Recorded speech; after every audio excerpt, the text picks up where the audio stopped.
reverse racism now. There's no such thing as reverse racism. There's no such thing as reverse racism. You can only be a racist if you have the power to institutionalize what you're doing to people who are different from you. What we're calling reverse racism is natural reaction to being treated unfairly on the basis of somebody else's ignorance. Now, don't ever let anybody say to you or about anyone around you that people don't like that person because of the color of their skin. That isn't the reason white people don't like people of color. They don't like people of color because they don't understand about skin color. And they don't understand that we all are descendants of somebody who looked like your mother. That's deep. You don't really want to get me started on this because I do want to get you started. I'm really angry about how we are miseducating the American mind. And what I like the most about what you're doing in your exercises is that you come in with a very direct attitude. You even call yourself the B word. Well, but you see, the B word for me is the one that's most often used to refer to me. It used to bother me a lot. For me, the B word is an acronym for being in total control, honey. So you want to call me that? That'll prove to me that you're out of control. And then I'll whip out my little Lorena Bobbitt fruit knife and take care of it for you. Go on. So is it necessary to strip away all of a white person's power, like in your exercises, in order for them to see the light? Or is there another way It's necessary to do what we do in offices and in the military and in schools and colleges and in hospitals and in community groups all the time. What we do is we become our parent ego. We go into our parent ego state, and that forces all those we're working with into their child ego state. And if you watch our present so-called president, he spends most of his time either in his child or his parent ego state. He never gets into his adult ego state unless he's reading off the teleprompter. And he is such a poor reader that oftentimes he makes mistakes, and then he is instantly in his child ego state right in front of your very eyes. It's absolutely fascinating to watch it happen. Speaking of our president, a lot of people say that racism has risen under him. Anybody who doesn't say that hasn't been paying attention. It absolutely has. I'm getting more hate mail now than I have gotten for years. The kinds of things that are being said in this country today are things that he has said for the last 2 years. He has said them publicly, and he got elected because he said them publicly. We have a group of people in the United States of America who were in response to 8 years of a black man in the White House and the possibility that they might have from 4 to 8 years of a woman in the White House, will elect anything that walks and can chew gum at the same time.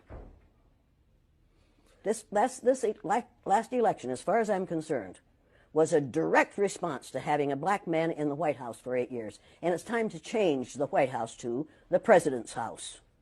This is ridiculous to call the place where the President of the United States lives the White House. It sends the wrong message. It says, I remember when Richard Nixon said to a group of reporters, "I'm trying to save the White House for you white people."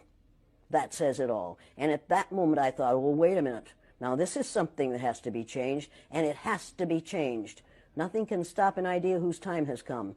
It's time to change the name of the White House to the President's house or the President's residence, which has a nice ring to it, don't you think? Okay, let's just say that Donald Trump, President Trump, is trying to bring the country together like he said he would do. Wait a second, he's trying to bring the country together. How would he go about doing that? Resign. If he really wants to bring the country together, all he has to do is resign and take his, with him? The second in command, the vice president. That would bring the country together. But right now, the only way he can bring the country together is put somebody else in the president's office. He does not know how to be a president. He does not know what legislation is about. He does not know how to do this job.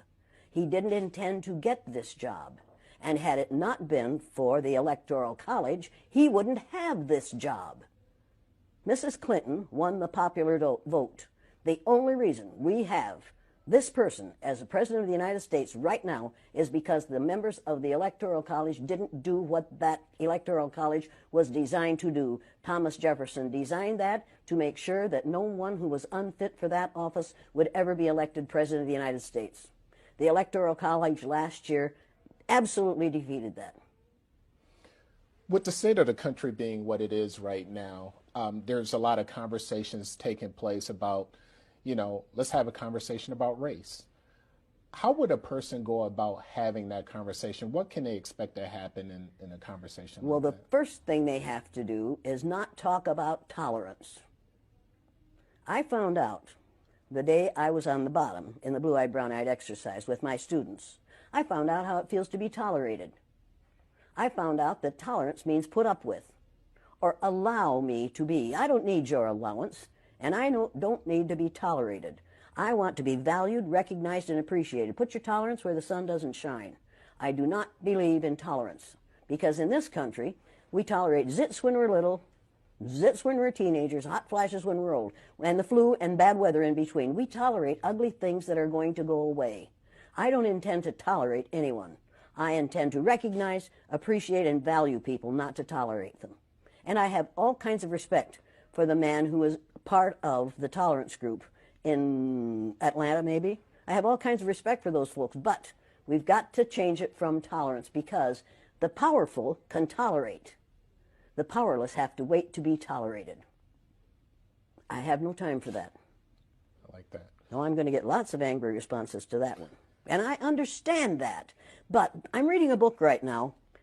Everybody needs to read this book. It's called, everybody has to read this. Everybody that's watching this has to read this book on tyranny. 20 things that we've learned over the last 100 years in this country that have put us in the position we're in now and what we can do about it. Everybody has to read this book. They should read this book first, and then they should read The Myth of Race by Robert Wald Sussman. And once you've read The Myth of Race, you will never, ever again go along with the idea that there are 3 or 4 or 5 different races. It was a lie made up by the people who ran the Spanish Inquisition. And before that, there were different colors, but race had nothing to do. There was only one race, the human race. We made that whole thing up. It's time to get rid of it. We have the power to do that. This country got ready for World War II in about 6 months. And you're telling me that we can't destroy racism? White people created racism. Anything you create, you can destroy. God created human beings, the human race, and they started out black women. White people created racism. Human beings created racism. It's time to get over it. Can we go back 1 second? Sure you can. You criticized President Trump. Did I? One thing that a lot of people have criticized former President Obama on was not speaking out on race enough. Do you think he failed in that? What if he had spoken out enough on race? Imagine what would have happened to him. The man is still alive. Do you remember Dr. Martin Luther King Jr.? Do you remember Malcolm X? Do you remember all those people have been killed not because of the color of their skin, but because of the fear of white people that someone who isn't white is going to look better, sound better, act better, do better than they do? Mr. Obama was the president of all of us. He wasn't just the president of black people. He was the president of all of us. The man who's there now is and claims to be the president of the people who look like him. When he says, "Make America great again," what he's really saying is, "Make America hate again." We'll continue this interview online next week.